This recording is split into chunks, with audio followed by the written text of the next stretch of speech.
Good day everyone. Our today's topic will be team sports, specifically volleyball. I am Michelle C. Mascareñas, PSHM 2D4, which report to you the contents, which are the history, rules and regulations, court dimension, officiating, and game. First, what is volleyball? Volleyball is a game played by two teams, usually of 6 players on a side, in which the players use their hands to bat a ball back and forth over a high net, trying to make the ball touch the court within the opponent's playing area before it can be returned. But where did volleyball really came from? And now we will tackle the history of volleyball. Volleyball was invented by William G. Morgan in 1895, but it did not become an Olympic sport until 1964. Morgan called the sport mintonette until a professor from Springfield College in Massachusetts noted the varying nature of play and proposed the name of volleyball. Volleyball was also introduced into Europe by American troops during World War I when national organizations were formed.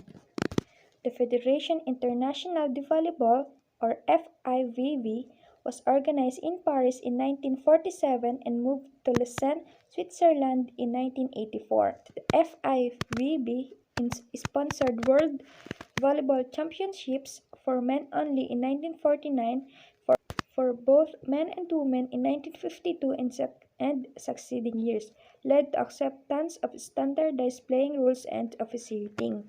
Volleyball became an Olympic sport for both men and women at the 1964 Olympic Games in Tokyo. It is always necessary to have rules and regulations in every game, and volleyball is not an exception. Here are some basic volleyball rules for playing the game. First, 6 players on a team, 3 on the front row and 3 on the back row. So, ibig sabihin po, sa unahan at sa likod, may tig-tatlo. Second, each side have the maximum of 3 hits dun sa bola po. Hindi po pwedeng lumampas, pero pwede pong hanggang isa lang o dalawa hanggang 3. Pero pag lumampas po dun, automatic magiging point yon ng kabilang side. Pangatlo, player may not hit the ball twice in succession. A block is not considered. Ibig sabihin po, hindi po pwedeng 2 beses tamaan o tirahin ng isang tao yung bola. Dapat 1 beses po kada isang tao lang o kada isang player. Pang-apat, ball may be played off the net during a volleyball and on a serve. Pang-5, a ball hitting a boundary line is in. So, may boundary po din tayo sa volleyball, and if the case that the ball hit it can be called as in. A ball is out if hits an antennae o antena. Yung antena po sa magkabilang side ng net. The floor completely outside the court. Yung pong labas ng court as in, kasi po may mga guhit po dyan na nagde-decide whether it will be in or out. And if the net or cables outside the antenna, ito po yung sa labas na mismo, labas ng antenna, both side of the court. The referee stand or pole, ito po yung malapit sa pwesto nung referee. The ceiling above a non-playable area. Ito po yung sa sobrang taas na kung indoor man po naabot na yung ceiling, okay, may dinedeklara silang limit sa taas para mapasabing it is already out. It is legal to contact the ball with any part of a player's body. So yun po, may parte sa katawan ng player na legal to hit the ball. Pwede po dito ang kamay o palad, braso at paa in case of tinatawag na emergency. Pero meron din naman pong illegal, lalo na kung ito po ay sinambot, hinawakan, or itinira na lang basta without the proper serving of the or receiving the ball. 8. If two or more players contact the ball at the same time, it is considered one play and either player involved may make the next contact, provided the next contact isn't the team's fourth hit. So, hindi po maiiwasan na may dalawang players na magkakasabay na matira yung bola. So, if in case na magkasabay yung dalawa, it's still considered as one hit. As long as kita na sabay ang tira nila, it is not considered fourth hit. 9, a player cannot block or attack a serve from on or inside the 10-foot line. So may sabi ko nga po kanina, may mga boundaries, sukat na nakatalaga. Hindi po pwedeng basta-basta na lang mag-block o umatake ang player kung hindi naman kailangan. Lalo na po kung ang ibablock niya ay galing from a serve. Also, after the serve, frontline players may switch positions at the net. So, may tinatawag po ditong switching. In this case, nagpapalit-palit po ng pwesto ang players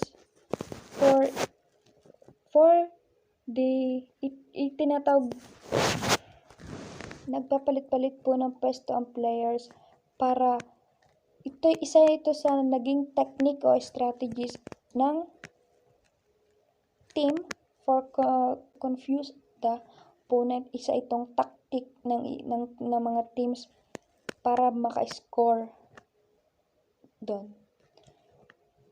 Pang-10, at higher competition, the officiating crew may be made up of 2 refs, line judges, scorer, and an assistant scorer.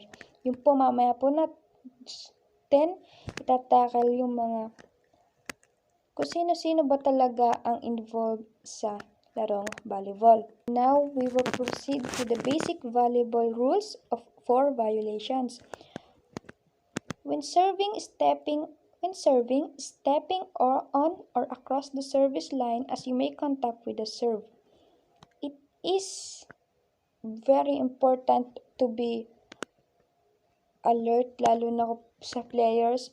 Dapat hindi sila tumapak sa line, lalo na kung nagse-serve or even playing the volley inside the court. May tinatawag tayong crossing dyan pag sa loob ng court. The second one is failure to serve the ball over the net successfully. So, self-explanatory po ito. Pag nagkaroon ng error na tinatawag, hindi nagawang palibanin yung bola above the net to reach for the other side. Pangatlo, contacting the ball illegally. Ito naman po yung mga illegal doings like lifting, carrying, and throwing. Note, ito po yung pinakang note dito sa 4 violations. The result of a violation is a point for the opponent. Kaya po, meron po tayong violations. Ito po ang madali na mahirap sa volleyball. Pag nagkamali ka, it will be opponent's score. Kaya be sure that every step, every hit, every play, mapaliban yung bola sa kabila without touching any surface or illegal things na mapapasabing that will make the opponents gain the score. So, pang-4, touching the net with any part of the body while the ball is in play. Exception, touching the net, it is not also necessary to touch the net. Kahit hindi sinasadya yan, basta nahawakan o na lumapat ang any part of the body, it's still a violation.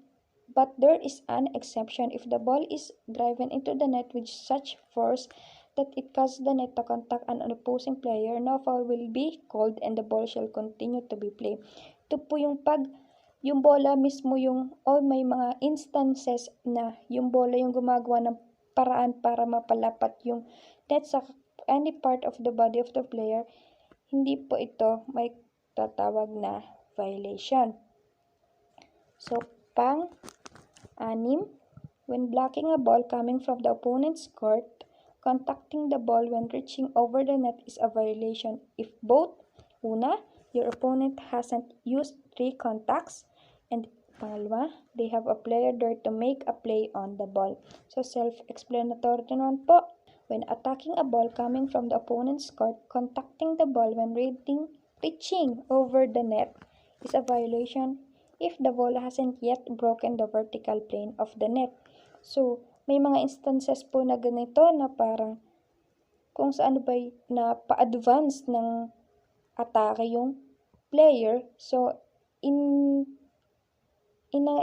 the case, mabablock niya agad or i-reach niya agad yung ball that causes to a violation kasi nga may mga boundaries na sinusunod sa larong volleyball.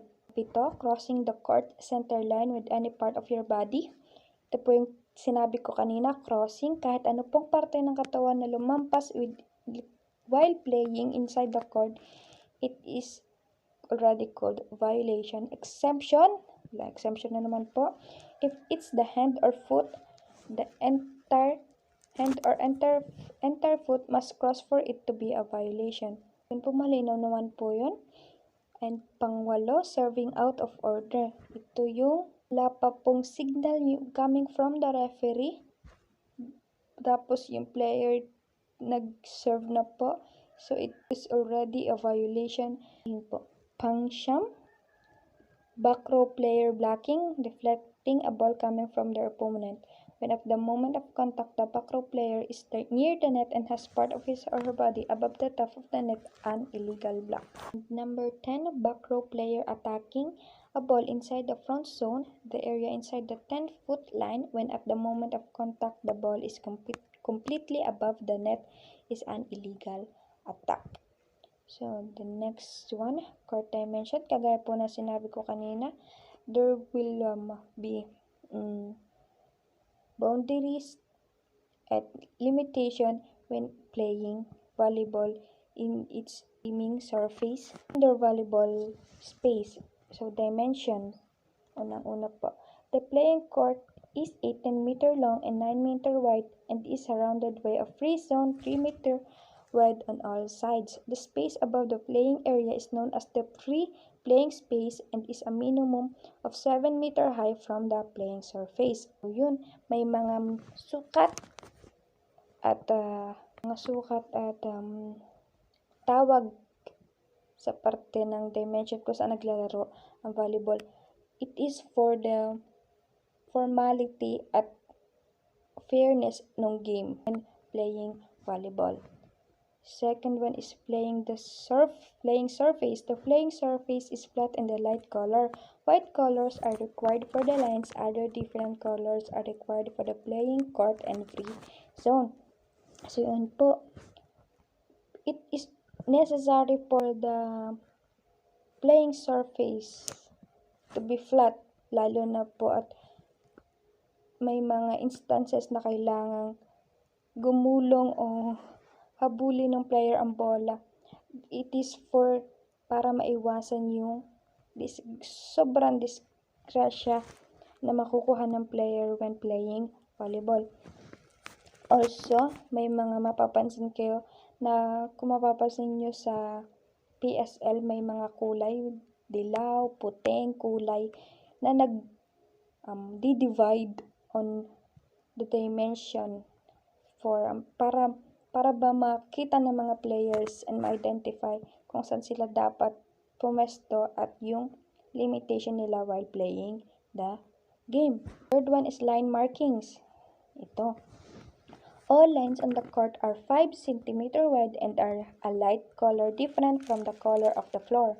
The boundary lines are the 2 side lines and end lines. The center line divides the playing court into 2 equal courts, 9 meter to 9 meter each. These lines extend from beneath the net from the sideline to sideline. On each court, the rear edge of the attack line is drawn 3 meter back from the middle of the center line and marks the front zone. So, ayun po. Sa buong court, may tamang sukat para sa magkaroon ng fairness sa paglalaro ng volleyball. Kagaya po ng sabi ko, may mga lines na may ibang kulay, dilaw, puti, for formality and easy access para sa mga players while playing volleyball. Ang 4 zones and areas. The front zone on each court is limited by the axis of the center line and the rear edge of the attack line. The front zone extends beyond the sidelines to the end of the free zone. The service zone is a 9-meter wide area behind each end line and extends to the end of the free zone. It is 15 cm long and drawn 20 cm behind the end line as an extension of the side lines. Ito yung mga parabang palabis na parte ng court dahil there's instances na yung bola hindi na makontrol ng player, so lumalabas siya sa court but then it can be hit by the player kahit nasa labas na, lalo na kung kapwa yung teammate ang nakatira papunta sa labas, it can be hit by the teammate of the player who hit it para maipasok ulit doon sa court. Ito yung nagsisilbi nilang palabis para maayos ang laro. At substitution zone extend from both attack lines to the scorer's table. The libero replacement zone is part of the free zone on the same side as the team benches, extending from the attack line up to the end line. A penalty area 1 meter to 1 meter is located in the control area outside of the endless. So yun, isa din to sa mga lugar kung saan nakapwesto yung libero as well as the other team member who's waiting for substitution. Ano po? Ito yung parang sabi ko kanina nga, palabis para sa laro at kabuuan laro ng volleyball. And post, the net is 2.43 meter high for men and 2.24 meter high for women. It is placed vertically over the center line. It is 1 meter wide and 9.5 meter to 10 meter long and is 10 centimeter square black mesh. The antenna is a flexible rod 1.8 meter long and 10 millimeter in diameter and made of fiberglass or similar material. The top of the antenna extends 80 cm above the net and is marked with 10 cm stripes of contrasting color, usually red and white. The 2.55 meter high posts are placed 0.50 meter to 1.0 meter outside the lines. So ito po yung nets and posts. Magkaiba po ang taas at sukat ng nets sa babae at sa lalaki. Division para dun sa magkabilang side, as well as the post and antennas which decides if it outside or in, lalo na po yung post na malapit sa referee. So as you can see, there is the labels and the sukat ng isang volleyball court. Makikita niyo yan ang free zone, service zone, back zone, front zone, service zone, attack line, center line, and net, team, bench, scores table, libero replacement zone. So andyan po lahat as well as yung mga sukat ng isang court. So malinaw po doon. Now we will proceed to officiating. So syempre po, in officiating, kailangan po sa isang game nang may nag-officiate para po magkaroon ng maayos na daloy ang laro. Officiating a volleyball game. In playing a volleyball game, the duties and functions of officials should be defined because it is important for each player to know the limits of the authority and his relationships to others. The officials are composed of the first referee, the second referee, the scorer, and the linesman.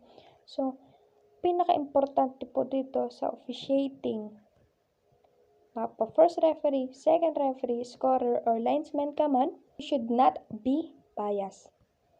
Wala ka dapat pinapaboran dito. You should be sports for the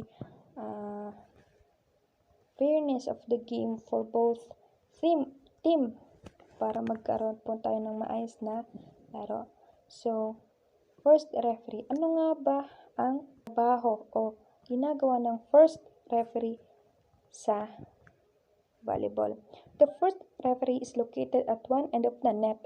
He carries out his functions seated or standing on a referee's hand. The first referee directs the match from the start until the end. So, siya po yung nagiging tawag dito. Siya yung humahawak at nagdi-decide for the game sa mga violation, regulation, and rules. He has the authority to over all officials and the members of the team. During the match, his decisions are final. So, sabi ko nga po, nasa kanya lahat ng decision. To sanction misconduct, to decide upon the faults, he has the power to decide any matter involving the game, including those not provided for in rules. So, yun. May mga karapatan siya sa lahat. Pero there are instances na may mga matter na hindi nakabilang sa game. So, hindi na yun parte ng kanyang officiating. So, malino po doon. Second is the second referee. The second referee is the assistant of the first referee but also his own range of jurisdiction. He controls the work of the scorer. He checks that the actual positions of the players on the court corresponding to those on the lineup sheets. So, yun. Siya din yung nag-check o nagko-control sa scorer. He also check the actual position kasi mga po also yung switching, may instances po na hindi pa simula yung mismong game pero may instances na nag-switch na siya, so it can be a violation that he can tell to the first referee for them. First referee give a violation for the team who do it. Yung nag-switch pero hindi pa naman start, hindi nasa tamang pwesto or mali yung pwesto. Also, kagaya ng napapansin ko sa PSL, the second referee is the one who can contact o ako dun sa coach ng bawat team. Siya yung kumakausap at nakiki-interact within the coach of each team. So, yun po. During the match, the second referee decides whistles and signals like positional faults, the contact of the player with the net, penetration into the opponent's court space under the net, the attack, hit, or blocking faults of the back row players, the ball that crosses the net outside the crossing space or touches the antenna on his side of the court. He also supervises the team members on the team bench and reports their misconduct to the first referee. He controls the numbers of timeouts and a substitution used by each team and reports the second timeout.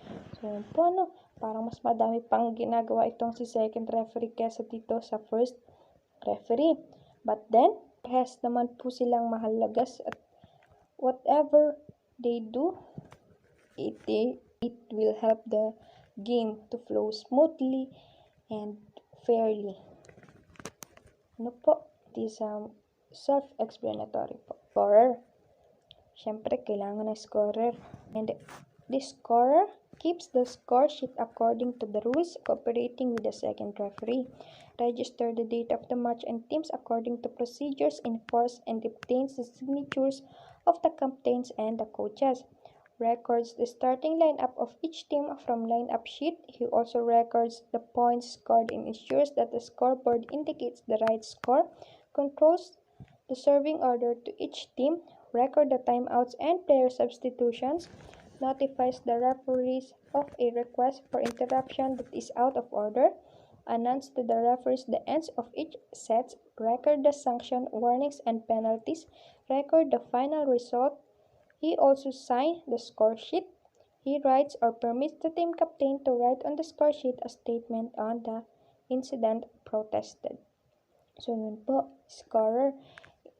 Hindi po pag sinabing scorer, siya lang po yung nag-i-score o nagpapakita ng score. They also tally yung mga, sabi nga po dito, sanction, warnings, and penalties.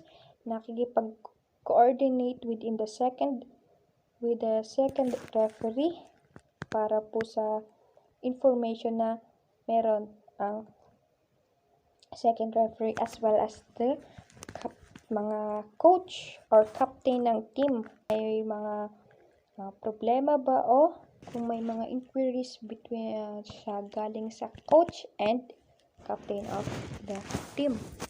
So, pang-apat na officer is the linesman. Linesmen signal the ball in and out whenever the ball lands their lines. They signal the touches of out ball by the team receiving the ball. They signal when the ball crosses the net outside the crossing space, touching the antenna. The linesman in charge of the end line signal the footfalls of the server. At the first referee's request, a linesman must repeat his signal. So, yun po, linesman, ibig sabihin, naka-focus sila within the line of the court. Yung pong mga guhit doon, sila po yung nagde-decide if it will be in or out sa kung paano nila nakita. So they should be alert and attentive to make sure that their judgment is correct and fair for the both side of the team. Also, hindi lang sa line, they also look for the antenna if the ball is considered out or in. Siyempre, nakikipag-coordinate din po ang linesman sa first referee if the first referee request na ulitin yung signal para mas maayos and it will make the decision clear. Ano po, na para sa daloy ng game. So, yun naman po we're going to discuss how to play a volleyball. So, syempre po, may mga steps na sinusunod tayo. This is the basic steps on playing volleyball. I considered po ito as for beginners who wants to learn to play volleyball. So, step 1 po, finding players. So, kagaya po na sabi ko kanina, playing volleyball requires 6 players for each team. But you need to find 12 players in total. Ano po, hindi pa po dun kasama ang substitution na tinatawag po. Ano po, 6 players on each team. Sila po yung magkalaban. Step 2, coin flip for serve. Ito po yung nagdi-decide kung sino yung magsaserve, kung sino yung mauunang mag-serve. The referee will perform a coin toss and the winner will choose who will serve first. Ito ay for the fair and clear start of the game. Step 3 po, serving the ball. So, yung the team po na napiling mauna mag-serve will serve behind the serving line. Once the serve has done, then the games begin. Step number 4, returning the ball. Whoever didn't serve needs to receive the ball. You want to perform a bump, set, and spike. So yun mo po. The game is started. The player should return the ball to the other side to continue playing it. And step 5, play until rally ends. Ito nga po yung keep playing until a fault happens. Pag tuloy lang sa laro, tuloy lang hangga't hindi bumabagsak yung bola sa ground or hindi siya mako-consider na out. Just continue playing for the ball to be safe. Ano po? Step 6, serve again. Kung may yun po nag-chance na the ball is out, magkakaroon po tayo na uli ng service. Whoever serves next depends on whoever committed the fault. Ayun po. Naka-line up kung sino yung sunod-sunod na magsaserve. Hindi po kung sino-sino lang. May line up po yan. Sunod-sunod. Paikot sa bawat team. So, ibig sabihin po, lahat ng team members ay makakaserve. So, and step 7, repeat. Done. Time to repeat 3 hanggang 7 until someone wins. So, ibig pong sabihin ito, tuloy lang ang laro, tuloy lang hanggang pataasan ng score. Kung sino may pinakamataas na score, siya ang mananalo. So, yun po, dun po nagtatapos ang ating discussion about the team sports, which is volleyball. Sana po may natutunan kayo, and yun lang. Thank you!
ball.